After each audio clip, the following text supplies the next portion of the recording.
Figuring Shit Out, episode 86. Hey now. 86. You already know what it is. Bunny Vlogs here. Check out cyberbunny.com. I'm working on some things for that. We're Yeah. making some changes to that website. Check out Lucid Perspective. We got King Author in the building. What's going on, bro? Y'all know what time it is, man. Unify and thrive. Right. NovalViews Insight is coming. Podcast is coming. We got NovalViews.tech. Go ahead and get you some tech information. Get you part of this tech world, man. That's all I got for you today, Frank. Bring us in, bro. We got with us, blessing us on this podcast, we got Keeper Catran-Whitney. He has an amazing story of perseverance and getting over traumatic experiences. So we're going to talk about that with him. And he also has a book. He has some videos, and sounds like he's doing a podcast story because he's talking to all these type of different podcasts. So Keeper, thank you for coming on here and figuring shit out with us. Our very first question, we usually ask every guest is, what is your figuring shit out moment? This could be any moment in your life where you had an epiphany, you had a download, you figured some shit out, and your life changed for the better. What you got for us? Fox, I think probably for me, and usually the best place for me is just to start from the beginning, so people understand what the story is and what it's all about. As you mentioned, I am an author. I am a speaker, international speaker. I have written the first book from a brother's perspective on what happens to brothers once we learn our sisters have been sexually abused by our parents. The name of the book is called Helplessness. And before we go any further, we would all like to just let people know this topic can be very triggering for people. It can raise emotions and things like this. If you need to step away, by all means, do so. Figuring out shit, or figuring shit out is going to be here. You can come back to it. Facts. And so just know that. But we are going to be talking about child sexual abuse. Let me just jump from the beginning. In 1971, my family, we were incredibly poor, living in South Central LA, home of the Crips and the Bloods. That was my hood. That's how we rolled. And I grew up, I went to 11th grade school before I graduated high school. We lived in 21 different places. By the time I moved out, I was homeless 3 times. I know what it's like to be on the street, gathering bottles to turn in to redeem for some money for a pound of ground beef, a bag of rice. I know that intimately well. And so during that time, my mother, who was an absolutely amazing singer, was singing with her brother and sister in order to try to make some extra money. But as good as they were, they could not make enough money. And so this is the time Michael Jackson and Jackson 5, they are just blowing up. ABC, I Want You Back, Who's Loving You is everywhere. Global sensation. So my mother's hearing her kids sing around the house, and so she looks at us and says, would you guys like to sing? Because if you guys sing, we can make more money as a family. So the next thing you know, the Whitney family is born. We are singing in after-hour nightclubs all over Los Angeles. My life was sing at night, go to school, rehearse, eat, repeat. That was it. One Saturday afternoon, we are rehearsing, and we could barely make an $80 a month rent, but we're singing all over the place. Fame is not the same as fortune. They're very different. And so we were getting the fame, but we weren't making any money. But on this Saturday, we are rehearsing, and the phone rings. My mother walks over to the phone and says, hello? Who? And then she looks at her 8 children. I'm number 2 of 8, 4 boys, 4 girls. I'm the second oldest. I have an older brother. And she looks at us and says, Michael Jackson's on the phone. Yep, that Michael Jackson is on the phone. He has called our house. Nice. She looks at my brother directly underneath me, child number 4, and says, he wants to talk to you. My brother goes to the phone and says, hello, all excited? Okay. Hangs up the phone and screams, Michael Jackson said he's heard of us. Just for us to keep going. We'll get there someday. That's huge. Now, what kid could not make dreams out of that? What poor kid? Right. Cut to 1977. We're everywhere. Concerts, magazines, TV shows. We've made the coveted Billboard Top 100 not once, not twice, but 3 times. Album and 2 singles. We are everywhere. This is around the same time Motown is looking to replace Michael Jackson and Jackson 5, who they had lost to Epic Records 3 years earlier. They made their choice. Their choice was my family. That's huge. We were chosen to replace Michael Jackson 6 years after he called our house and said to keep going. The week we are going to sign the contract is going to be on a Thursday or a Friday. My sister screams upstairs, "Boys, come downstairs, family meeting." We all come running downstairs. I go into the living room. My 3 youngest sisters, the 3 youngest of us 8, are sitting at the far end of the couch, huddled, quiet, not saying a word, which was really odd because all they ever did was talk. Talk, chat, chatter, chatter, chatter. They were constantly teasing, making fun of everyone, but they weren't saying a word. As I entered the living room, because I was the last of us 8 kids, my oldest sister is pacing back and forth in front of the archway leading into the living room from the foyer. She's angry, she's mad. I don't know what's going on, but hey, she's always upset. Her and my mom were constantly at each other, so it wasn't that big a deal. But it was weird because my 3 youngest sisters, as I said, they weren't saying anything either. My 2 youngest brothers are sitting on the couch. They're just as confused as I am. Right. They have no idea what's going on. My oldest brother is standing at the far end of the couch, and he and I lock eyes on each other. What's going on? We are about to become rich, famous. Right, sign a contract. Right. The bus was outside the house, brothers. The engine was on. The seats were warm. All we had to do was walk onto the bus, and we were gone. No more poverty. Nothing. My mother and stepfather were walking to the living room a couple of minutes after me. And my stepfather sits in this brown recliner it's in the middle of the room, clashing with this green carpet. Brown and green never goes together. But that's what we could afford, right? You know, there was all type of different colors back then. Yeah. Used furniture wherever we could get them out of lots. You know, we're scrounging the streets for furniture. That's the way it was. But when he sits down, gentlemen, he immediately does this. What the fuck? Why is he doing that? Something's wrong. My mother, who's usually bubbly, like her 8 children, stoic. She's not saying a word. She walks to the front of the room and stands in front of this large window that overlooks outside. And she turns around and looks at her 8 children. She scans the room, looks at my oldest sister, and is looking daggers at her like she could kill her. My mother is about to say the words no brother could ever prepare for. The words no brother ever expects to hear. She finally speaks and says, "Your stepfather has been molesting your sisters for years." What? That's tough. Wait, what did you say? I am drowning. I am dropping into this abyss. I am really slow on the uptake, but I'm hearing this sister's name. I'm hearing liquor store. I'm hearing apartment, but I am so stunned. I don't know what to do. I am suffering from PTSD instantly. What is going on? The trauma is overwhelming me. And then she says, the second of 3 earthquakes that me and my brothers are going to hear in 10 minutes. Oh, there's more. Okay.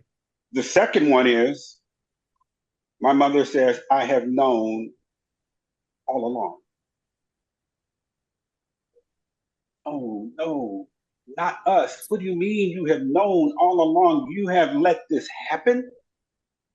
My brothers and I have no clue. As far as we are concerned, our family is so tight because we were so tight, or so we thought. And now we're hearing all of this right before we are about to sign the biggest new artist contract Motown offered any new group. Mm-hmm. In fact, the woman who brought Michael Jackson and the Jackson 5 to Motown, Suzanne de Passe, is walking us through the door at the end of the week to sign the contract. Wow. So we go from 71, Michael Jackson saying, keep going, you'll get there someday, to 77, getting ready to replace them. And then we're hit with this. Mm-hmm. But of the three earthquakes, those two did not compare to the third one, because the third one was the one that locked me and my brothers down for 45 years. Wow. My oldest sister, who's pacing, turns around and points at her four innocent brothers and says, you can't talk about this. It didn't happen to you. It only happened to us girls. You can't talk about it ever. And like that, relationships between brothers and sisters that were so tight lay on the living room floor in shambles. Mm-hmm. So you're a brother and you've just been hit with this information. Mm-hmm. Helplessness, my book, tells the story from a brother's perspective. It is the very first book of its kind. You can go to any bookstore, any library, you will find millions of books written by women for women, as they should be, because historically, what men have done to women when it comes to sexual abuse has been horrific. Granted, 1 in 6 sexual abuse child victims are boys, statistically, 1 in 6. But you never know that when you know there are no documentaries, there are no movies, there are no articles, there are no interviews. And there's less, and boys don't like to talk about this. They're not going to say those things. And it's not just boys, it's just men in general. We are King Kong, right? We are puffing up all the time because, and especially if we're men of color, we're definitely in that narrative all the time because we have to be. That's the only way we can survive. And so we also play into that. We also build into that narrative. But it takes away a lot of our vulnerability in being vulnerable. So we miss a lot of the emotional aspects of our life that are very valuable. So my story begins there. It is a 45-year journey for me to try to find my self-esteem, find my self-worth, get back to my sisters. There were multiple confrontations with my stepfather, having almost killed him on one occasion over this, because when you're a brother, the trauma is so big, the shock and the guilt and the shame and so many things, you are almost impossible to regulate your emotions. And you have to be able to somehow bring yourself together so you don't commit murder, which I was there. It was getting ready to happen. It is now 2023, going on 2024. Why don't you have a VPN? Only for a limited time, go to piavpn.com/cyberbunny. You could get 83% off the PIA VPN.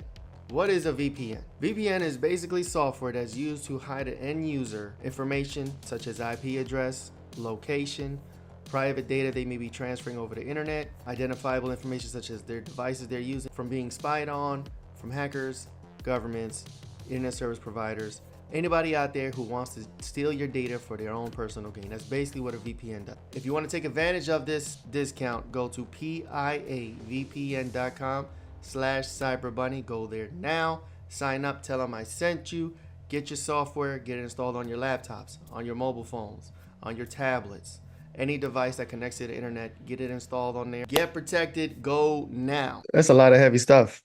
That's like deep, 15, 20 minutes of deep origin. Do you have any, I'm trying to find an angle to come here, but on the contract, right before signing. So I'm assuming that didn't happen. The trauma at that moment somehow disrupted the entire music scene, the music promises, or like was there a Well, strategy? I guess if you can speak on it, was there a reason it was brought up in that moment right before that? Was it a absolutely, timing involved, absolutely. or right? My sisters felt it was time for their brothers to know. Mm-hmm. My sisters had been being sexually abused at that point for almost 6 years. And we were about to go into this major contract. We were with United Artists at the time. And Motown was, they had wooed us away. And of course, who's going to go from United Artists to Motown to, replacing them? And Motown had created the TV series for us. I had the pilot episode in my office.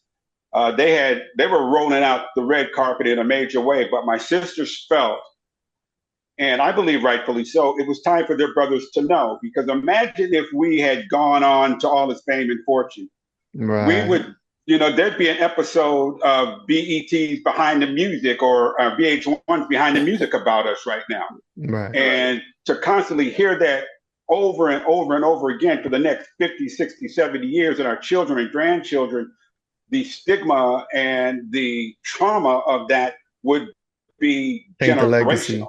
Yeah, taint the legacy from the start. Right. And so my sisters are like, we need to do this now. But their reason was they needed to protect themselves. They had had enough. They knew what the meeting was going to be about.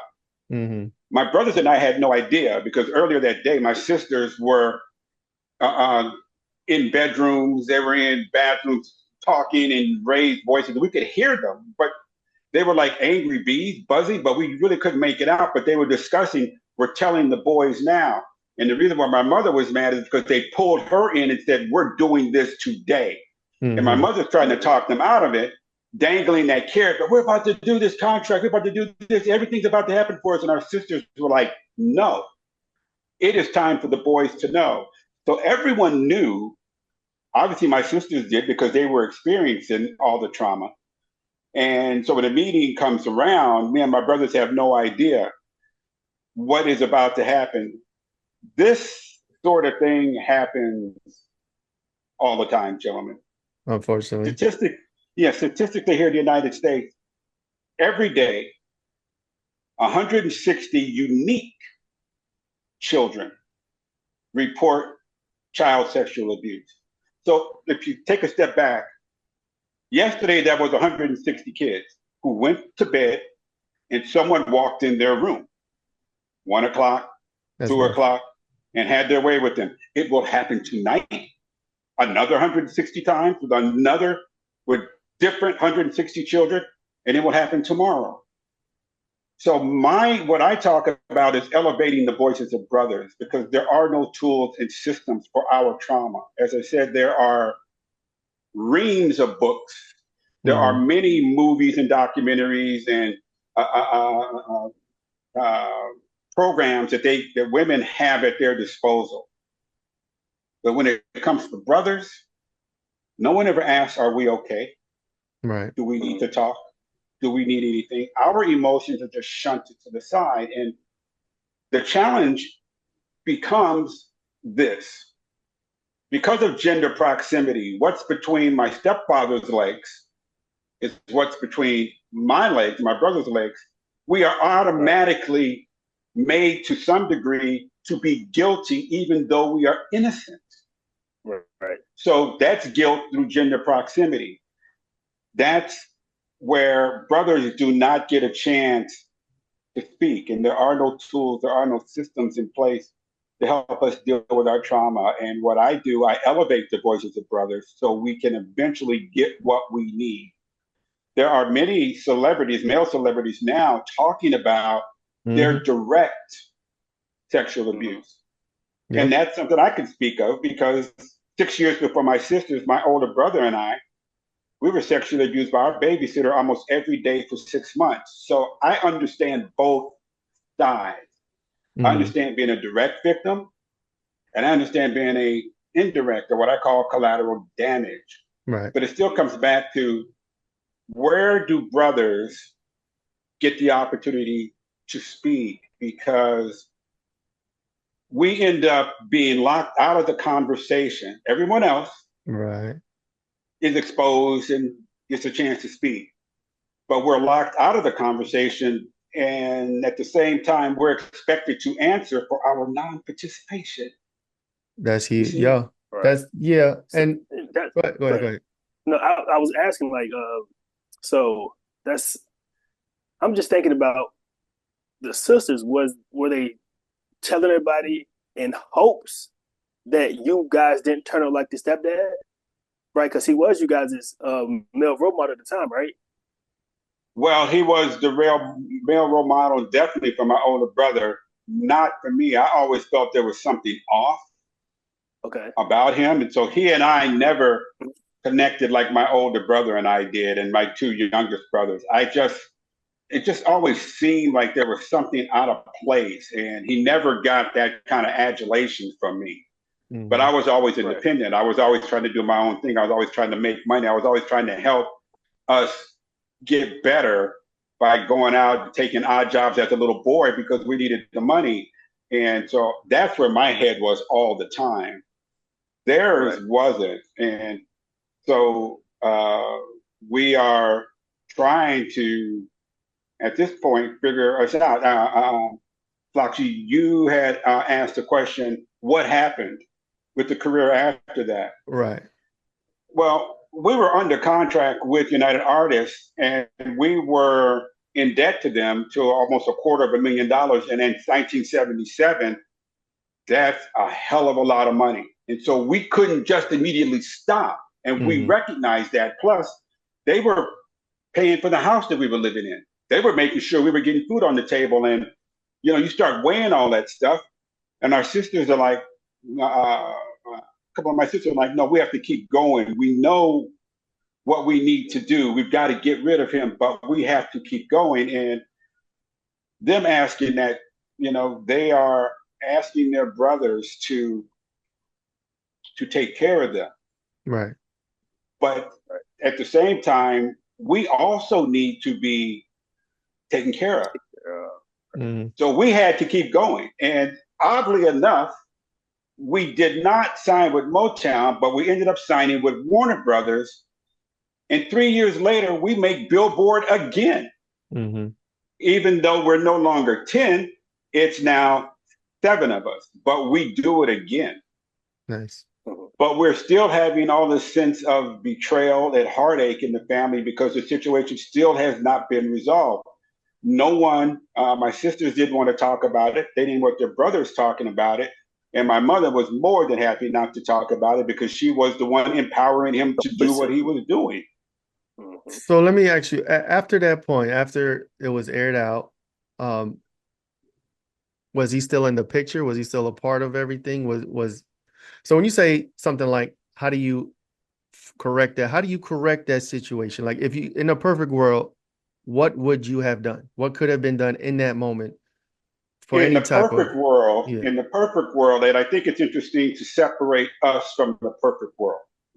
Because in the perfect world, I'm looking at it from the average family. The average family who's going through that is not also on the verge of music stardom. That's true. Our music career added a lot of complexities to what we were doing.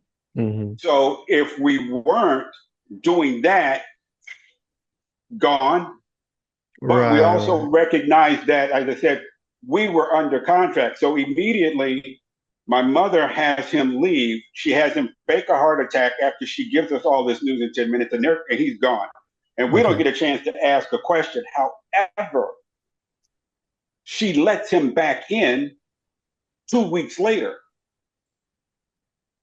Some heart attack. And so from a brother's standpoint, and understand, there are many things that I would have, could have, and should have done. But when you're dealing with this sort of trauma and you're trying to figure it out, and the people you need to go to for help are the ones responsible, and there are no support systems in place. There was no counseling for brothers. There were no books for brothers. All those things are in place and continue to be for sisters. Today, there's still no support systems for brothers. We're left out there. And in fact, in the United States, there are 44 million adults walking around today who are victims of child sexual abuse. And those are the direct victims. That is not the rest of the family. So the impact is huge. It is generational. And, I forget which one of you said it, but it's legacy driven, but it's driving down. It's driving trauma down as opposed to lifting hope and triumph up. It's very different. No, that's crazy. This is definitely heavy stuff. And then nowadays, especially, in the news, we seen the thing with Nickelodeon and the Nickelodeon shows. I'm sure, I'm sure that's came a shock to a lot of people, myself included, to go back and hear about things happening 20, 30 years ago. But at the time, they're in showbiz, they're stars. They're going through these things and it's like nobody knows. Only a very small few close people in the situation, unfortunately. And this is definitely, heavy stuff. But like, again, in your travels and your journey to help people, what have you learned is the best method of getting over some of these traumatic things? Or not necessarily getting over it, but like coping and dealing with it. Yeah. That's a really good question. And you're absolutely correct. You don't get over it. What you do is you manage it. Mm-hmm. That's what you do. Because this sort of thing is like DNA. And like DNA, it's self-replicating. And like DNA, it self-replicates oftentimes in ways you don't know. And trauma is really bad, especially when you are a man growing up, because the trajectory of the type of man you grow to become will be impacted by the type of support you get or do not get. So first of all, you have to recognize that you have been victimized. Like my sister said, it didn't happen to us, but it did. It had been happening to us. We just didn't know about it. And there would be certain conversations we would have with our sisters and their reactions would be weird. It just wasn't matching up with the question of what was going on. But now I know why they reacted like they did. And so it was happening to us. And then once we found out about it, we were definitely in the mix. There was no escaping. So it was happening to us. And if it happens to one in the family, it's happening to the entire family. So what I learned over time is a couple of things. As a man, we have to embrace our vulnerability. We have to embrace that we are not perfect, especially emotionally. So the first thing you have to do is accept the fact that you are a victim and understand, King Arthur, you not really spoken quite a bit, but it's difficult because I didn't realize I was a victim until I was 55. That's 10 years ago. I didn't even recognize I was a victim until my wife pointed it out. Like, what do you mean I'm a victim? She's like, look at you. You're a mess. Whenever you talk about this, of course you're a victim. Of course you're traumatized. And for a guy, that's hard to recognize it, even when it's right in our face. We don't always see it. So understanding that I was a victim was the first step, because then I could be put on the path to healing. Hi, I'm King Arthur, founder of NovalViews Tech, where we prepare children aged 10 to 17 for a future shaped by advanced technology. Our curriculum dives into fields like robotics, nanotechnology, quantum computing, and more. But what really brings learning to life are our bi-monthly Exploring the Future of Technology webinars, hosted by industry experts. These webinars aren't just lectures, they're interactive discussions that connect your child to the pulse of the tech world, creating a learning experience that goes beyond the classroom. We offer a money-back guarantee to ensure you're completely satisfied. Equip your child with the skills to not just adapt, but to innovate and lead in the future. Join us at NovalViews Tech, and let's build their future today.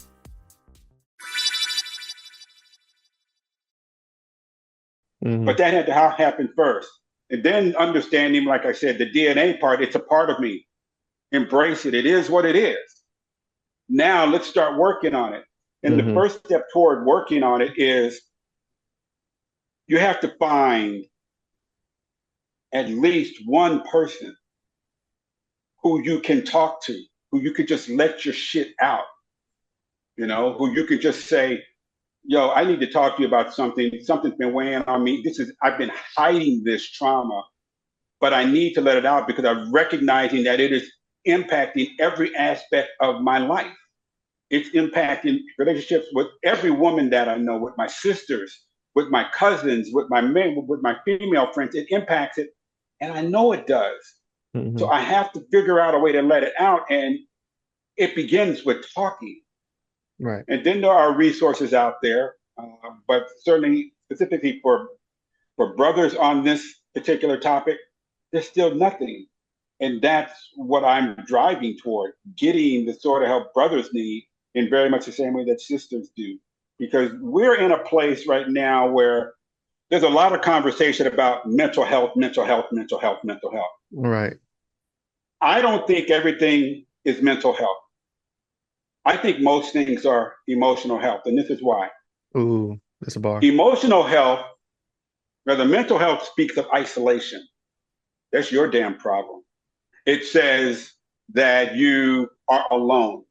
Here, let me write you a quick prescription. Go get this drug. Get some Ozempic or something like that. Go there. You go do that by yourself. I got nothing to do with it. We see it all the time today. Oh, they got a mental health problem. That's on them. Instead of we as a community, we're failing here. Emotional health is very different, and it comes before mental health situations. Emotional health speaks of feelings. It speaks of shared experience. It speaks of community.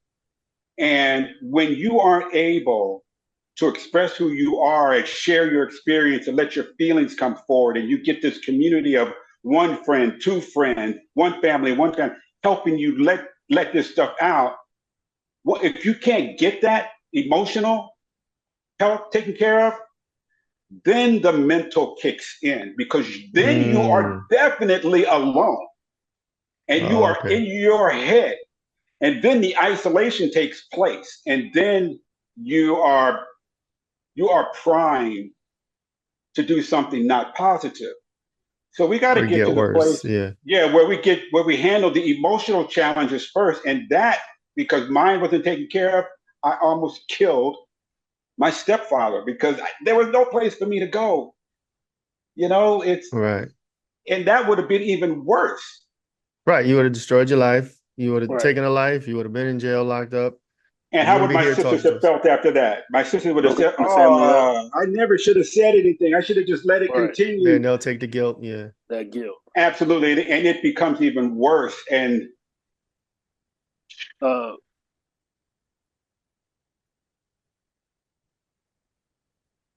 you freezing up? And if what you had? Can you guys hear me? Yeah. Yeah, we can hear you. All right, I wanted to ask about so men don't talk, right? Men won't even go to a therapist by themselves. Men will not talk. Talk about how important it is to find somebody to share with, even if it's a Catholic priest right behind the wall, even if it's going to therapy, even if it's the homie on the basketball court, even if it's a random guy you work with, right? Talk about how important it is to find a safe place to vent to. It is so hard, as you said, King Arthur. It is so incredibly hard. My brothers and I, simply because our sister said we can't talk about it, we did not talk about it amongst ourselves. Wow. For 45 years. We wouldn't even talk about what happened. So if you can't talk about it with your closest family member, as a man or a young boy, you're absolutely correct. We do not talk, but that is where the rubber meets the road. We have to be able to begin to create space collectively as a community. And this could be just within, the community. And we have to be able to know that there's safe harbor. If I call you up, King Arthur, and say, "Yo, man, I got some heavy shit. I need to share something because I'm having problems, and I need to know if I call you that you're going to say, yo, Keith, I got you on this. Don't worry about it. It's just between me and you. It's okay. Let's just find a place where we can hang out. Keith, don't worry about it at all, And so if I call either of you guys, I'm going to need to know. But how hard is that for us to call another brother and say, look, I need to talk? Because we have not been trained to do that. Women have. And oftentimes they'll say women do it because they're emotional. No, we all have our emotional side. We all have our male, female side. All of us. There's no escaping it. Men just have more testosterone, so we tend to be more male-driven with it, where females will have their estrogen, and they'll be more, they are more driven that way. But we all have it. We need to, as men, be able to give each other space, because women give each other space all day long. Right. And it is not a problem. More open, yeah. And so how we get there is no easy task. Because we're talking about hundreds of years of evolution of men just saying, I got this, don't worry about it. I'm the hunter, I'm the gatherer. I don't need anybody else. Yes, we do. Right. And we need to understand that we do. Can you share experiences with people that I guess have woken up to this realization? Oh, we lost somebody. Oh, we lost King. Oh, there you go. Yeah. You're back. The greatest experience now, I've spoken to hundreds of men about this. And when I talk to them, so many of them are like, dude, I need to talk to you because, I know exactly what you're talking about, because this happened to me. Let me give you two quick examples. My father-in-law passed away about 4 years ago. Right. White and Jewish. Grew up in New York, became very successful as a businessman. I'm Black. I grew up Baptist, did not like going to church because I was forced to, so I'm more on the spiritual side of things. As you know, I grew up poor, homeless 3 times, all this stuff. Other side of the track, we really have nothing in common other than the fact that I'm married to his daughter. Right. He reads my book without me knowing about it. And he calls me to his house one day and he says, so I go over, I'm like, yeah, Dad, what's up? He said, I want to talk to you about this book. And he's patting the book. I said, okay. I'm like, what's going on? Because is he upset that I wrote it? I know he didn't read it, but okay. Right. You know what? I'm doing my thing. I need to help other brothers and other men talk about this thing. And he says, after I sit down, he says, I need to tell you something I have never told anyone but my wife. Now, he's 95 years old. Wow.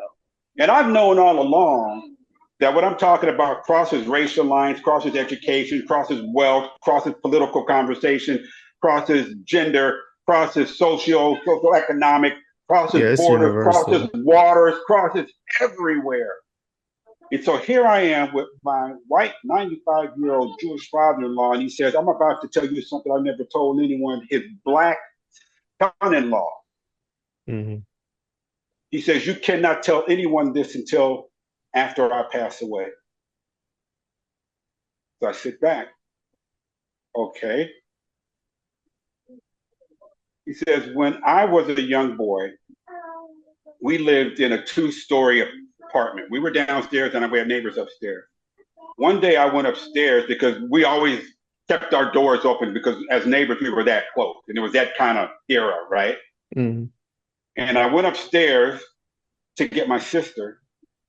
And I just went in their apartment. And I hear something. And so I go into their bedroom and the father is molesting his sister. My stepfather freezes. He said, and I just looked. I didn't know what to do.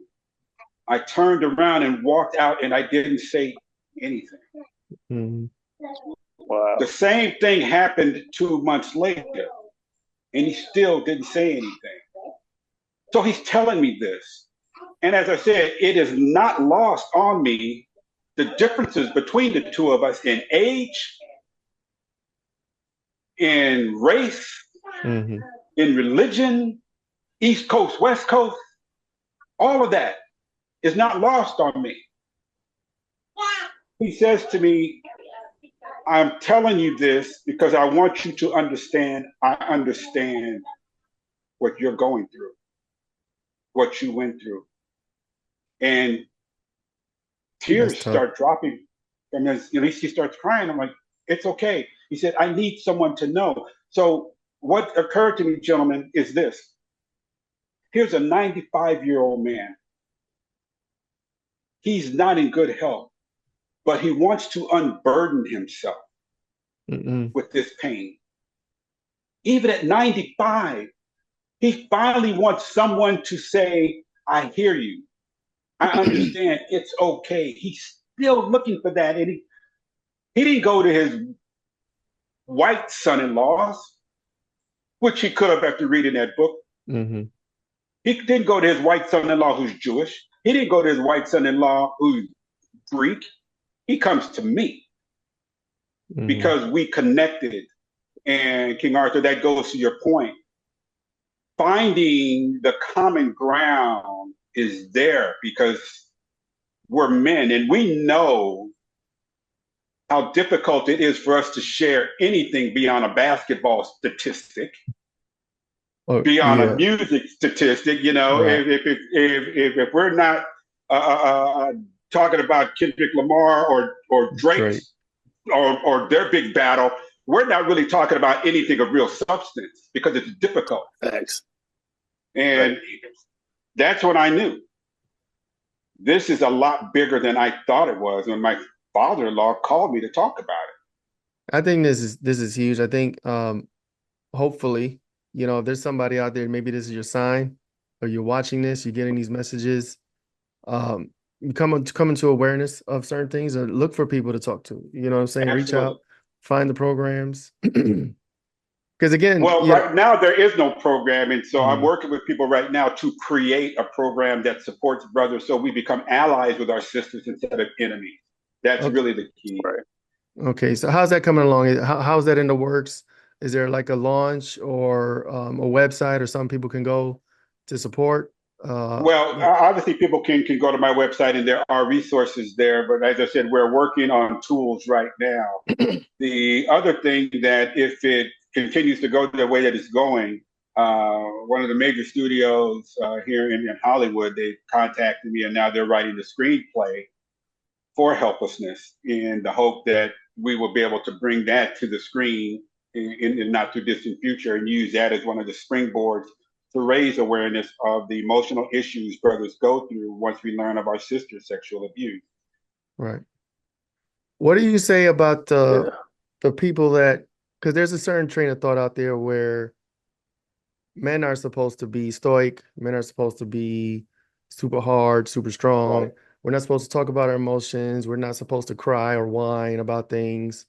What do you say to those people that have that message or support that type of train of thought? That facade. Right. Yeah, those people who have that mentality, you're doing yourself a disservice, number one, because you know when you're alone, what you're dealing with emotionally. You can't escape yourself regardless of how hard you try. And when the emotions of pain, when the emotions of guilt, when the emotions of trauma and the psychological and emotional impact begins to suffocate you, you can't get away from it. Right. It all begins with, once again, accepting what you're going through as your reality.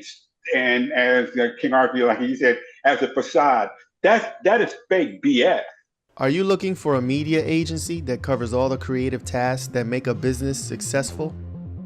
Lucid Perspective produces elegant, high-resolution graphics and logos, high-definition and 4K video, complete with treatment concepts and innovative editing. Lucid Perspective provides photography services such as fashion, advertisements, product or service, and aerial photography. We also help businesses build their brands from the ground up with complete campaigns that will make your business attractive to your target audience.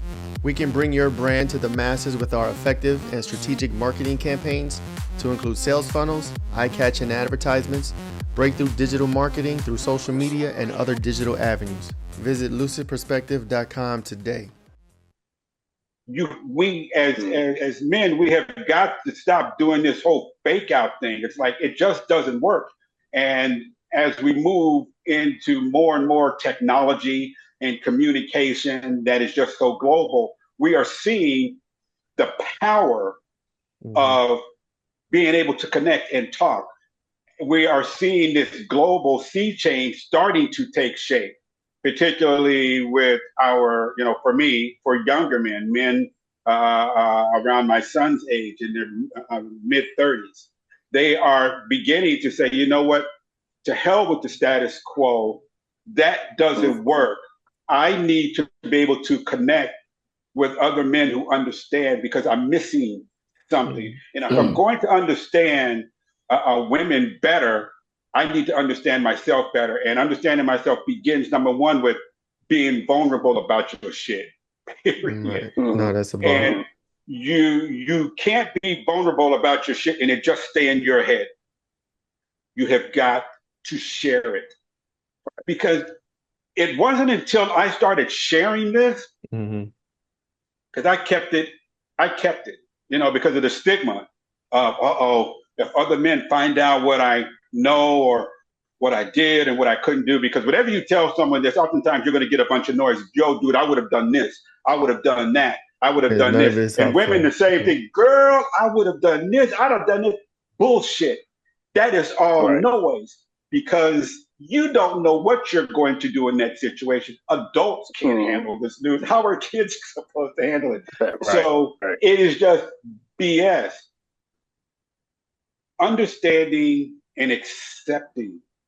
Once I did that, and really when my wife said, you are a victim, stop tripping about it. And I just said, oh, you're right. Once I accepted that, the shackles of my sister's words just fell away. I felt so empowered. And then I started talking to people and I started recognizing, oh, other men are going through this. Right. Oh, it's not just me. My story can help them. And then if they talk, their story can help people that they know. So we have to get into this space where we are not afraid. We have created this,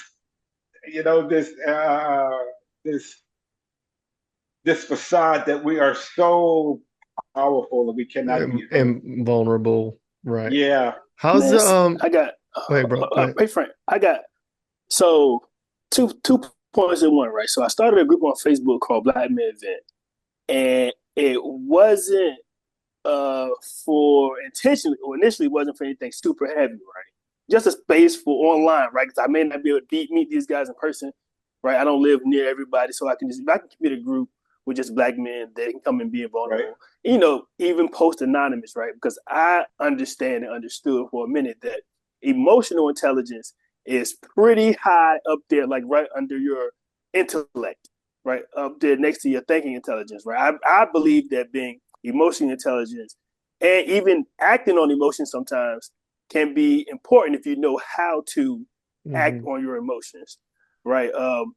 You mentioned you had a son, so how did you communicate that with him? How did you get him to not repeat the trauma?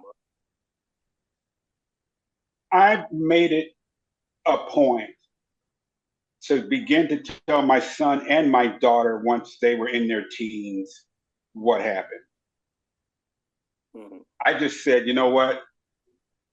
I need to tell them what went on, what I did, what I didn't do, and why, if certain things happen or if I see certain things, I become emotional about it. This is the genesis of it. Once I started telling them, particularly with my son, because he actually interviewed me in one of my podcasts. That was hard because he saw things, but it was liberating at the same time, you know? Mm-hmm. Because here my son is just saying, I'm going to ask you stuff that I've been wanting to ask you about this for years. And this is him asking me in his late 20s. But that was the key, telling them, because it couldn't be a situation where I wanted him to find out from someone else. I just didn't, because I would not be honoring him. I would not be honoring our relationship. And I remember we've gone through so many last names in my family. My father, my biological father, was a piece of work. And my mother did not want us to have his last name after we ran from him in Portland in the middle of the day without him knowing about it down to California. So we took on the last name of my stepfather, which we had for years. And I remember one day getting my son's report card, and I read the name on the report card, and I stopped at the last name, and I started to get mad because there was the last name. And then I'm thinking, oh my gosh, I have given him the last name of the man who was raping and molesting my sisters. I am still carrying that name because it was convenient. And once I started recognizing I was getting mad at his name, and he's 5 years old, I had a problem. Because now I was transferring this negative emotional energy to a 5-year-old little boy who didn't do anything wrong. Right. But this is my trauma beginning to be part of a new legacy. And I'm like, no, I cannot do this. So my wife and I discussed, I said, we are getting rid of this last name because it's too triggering for me. There's too much trauma associated with it. And within weeks, we got rid of that name. And we ended up taking my mother's family, we absolutely love. Nice. And my mother she is part and parcel. She's culpable to a lot of these crimes. But in looking at the legacy of my mother's family, we decided to go with that last name, not for her, but for everyone else, my grandfather, my aunts and uncles, who we absolutely love. We're going to take the last name Whitney. And that's how we went there. So, and did that help with that? Was that like an immediate relief? Just doing that, taking part of that? Yeah. Man, you have no idea. Yes. That's good. Yes, because I happen to think names carry a lot of historical weight, particularly for young men and boys. Right. Because when you don't have your own story as a little boy, whose story are you giving? You're giving your dad's story. Mm-hmm. You're giving maybe your uncle's story, your grandfather's story. And if their story is shit, guess what? People are going to say, oh, you're the son of blah, blah, blah, blah, blah. And they start dropping that emotional trauma on you. No, that's true. And so I got rid of that, knowing how popular and how respected my mother's family is in Portland.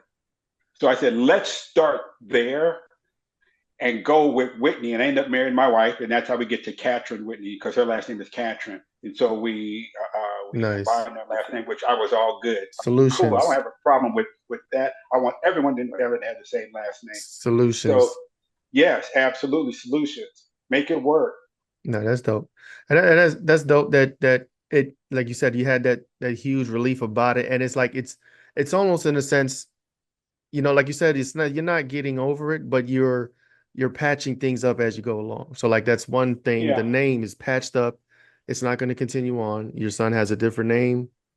So that story. Well, I was able not only to fix that, I was able to bring closure for my sisters in 2021 when I tracked down my stepdad. Nice. Oh, yeah, I was about to ask, how's the relationship with them? Is it? Three of my sisters, our relationship, to what I think about it, it is emotional. because I went years where we could not really talk, and we may do Thanksgiving, but you hear the little whispers. How come you didn't hear me crying? How come you didn't see my Right. tears? But you said we couldn't talk about it. So what are we supposed to do? We're locked down. But one of my sisters, when I told her I was going to write the book, she said, "Of course you should write the book." Like, what are you talking about? You said we can't talk about it, but I'm going to write it Right. anyway. It was But like you told me 40 years ago not to say nothing. yeah, You and kept this is to not it. even the one who said you can't talk about it. And she says, "Of course you should write a book. Every man should know what brothers go through. You can help people." And then I called a sister who said, "I can't talk about it." And she said, "Well, yeah." What? You're like, I wish I got this update years ago. Yeah. You could have uploaded that information a long time ago. But now they evolved toward their brother. They thinking, you know what? They didn't know. What were they supposed to do? Why are we putting all this on them? And so once that happened, I tracked down my stepfather, who turned out he was 15 minutes from me. Wow. He was at a church in Van Nuys doing a going home life celebration for his ex-wife who had died. And I went to the church, man. And after the service was over, I took over the church for 90 minutes. The church was mine. It was full of people. And I went through stuff with him, didn't touch him, did not put hands on him. I did not need to. Oh, you guys got in the front and talked about something in front of everybody? No. Oh yeah. He's at the front of the church in the receiving line. Right. And I'm in line. And I get in front of him because when we first had our altercation, when I almost killed him, it was in a hallway in one of our houses. It's very dramatic. But he's 6'6", 250 pounds, and he wore a massive Afro wig that put his height at 7 feet tall, and I'm 5'8", 145 pounds at that time. And he just towered over me. But he said, "You got 24 hours to leave this house. Otherwise, I'm going to kill you, period, tomorrow. If I wake up and you are here tomorrow, you are dead." And I had the instrument of his death in my bedroom, just waiting for me to call it. Come on, let's get this done. And I was ready to die. I was ready to give it up for my sisters, which was going to be an even bigger problem for them later. So in the church in 2019, when I track him down, he's at the front of the church because everyone is, loving on him about his ex-wife, blah, blah, blah. Yeah, I've seen this story before. I've seen it fake this before. I step in front of him and he's sitting on a metal chair. And now he's looking up at me, and now he's the 5'8" guy, and I'm now the 7-foot guy, and I look down at him. And he just goes, And then I took over the church from that point on for 90 minutes. Me and my older brother were there because I was going to close that book out. Helplessness is book 1 of a 3-book series, from helplessness to hopefulness to happiness. I am writing Hopefulness now, which chronicles how you go from helplessness to hopefulness. And book 3 is obviously very happy where I'm at now, happiness. Nice. So it has been a process. And when I talk at events and things, I'm hit with a lot of questions, and I'm able to get into a lot more detail about what I experienced and what I went through. But it's so freaking liberating for me. Every time I talk about this, every time, I just feel so much stronger about who I am. That's good. And what I'm about. That's a bar. No, that is a bar. That's crazy. I almost had a loss for words. I mean, we got to close out. So our closeout question is usually, what is something you're trying to figure out now? Anything, it could be anything, business, it could be life. Anything you're trying to figure out, what you got for us? What are you trying to figure out? Sure. What I'm trying to figure out now, and I was asked this question on a podcast yesterday, so I understand that you want to start a nonprofit, a global nonprofit that deals with this issue, especially around brothers. So that's what I'm trying to figure out right now. How do I create the nonprofit that elevates the voices of brothers in the child sexual abuse space, allows brothers and sisters to become allies instead of enemies, and then heal the whole family from that point on. That is what I'm looking to figure out, this global initiative, this global nonprofit that does that. I already have the name for it, the 100 Million Voices Project, because I know there are at least 100 million people that have been traumatized and want someone to help them and show them and bring the tools that help them heal. So the 100 Million Voices Project, that name has already been locked down. Nice. No, that's super dope. Can you, before we go, King, you have any last questions or comments? Not any questions, man. Just say something, fellas. If say something, go talk to somebody. Ladies too. I know absolutely. You got more resources, but say something. Don't hold on to that stuff, man. We are in a new dimension. We are not carrying the burdens of our fathers and our mothers and our grandmothers anymore. We are learning from them. We are elevating from them. We are unifying and thriving. Right? We've survived a really, really, really long time, and we are in a new dimension, and we are going to move together forward. That's all I got, Frank, man. This is really powerful. This is really strong. And so he's saying that, like, I'm just thinking, and I want to say 80 or 90% of the women in my life have, confessed to being taken advantage of, right? You know what? So, that is a really good point. My brother has a saying. He said, men should just assume as a base level place to start a relationship with any woman, just assume they've been sexually abused. Just assume it, don't question it, and go from there. Now, how do you treat them once you know that to be the case? Well, you treat them with respect. You treat them with grace. You treat them with dignity. Right. Because the chances are, like you're saying, King, they have been sexually abused or they know someone. So just assume it and operate from that position. Right. Absolutely. No, that's huge. Let's let the people know where to find you, socials, website, email, get in contact with you before we close out. And then the book, where to get the book for sure. They can get the book obviously on Amazon, like you can get just about anything else. You can go to my website, Keeper Catran-Whitney. There are free downloads, there are podcasts, there are videos. You can catch me a lot more stuff is even on my YouTube channel, Keeper Catran-Whitney, Instagram, Keeper Catran-Whitney, TikTok, Keeper Catran-Whitney, Facebook. If you want to reach me directly, just hit me at keepercw.author.com. That will get you directly to rather not .com, keepercw.author.gmail. That'll get you directly to me and my team, and we're more than happy to talk to you about anything. Nice. Well, thank you so much. This was definitely heavy stuff, but it's important. It needs to be talked about. The message needs to be shared. And I hope somebody out there is going to watch this, going to see, is going to wake up and understand, and maybe change their life for the better. You never know. There could be somebody suffering out there with just hoarding stuff in, and they need to get it out. So hopefully this helps them. Thank you so much. We can do this again, and we can talk about how what I went through fits into business, and how the type of mindset it takes coming out of this is the same type of mindset a leader.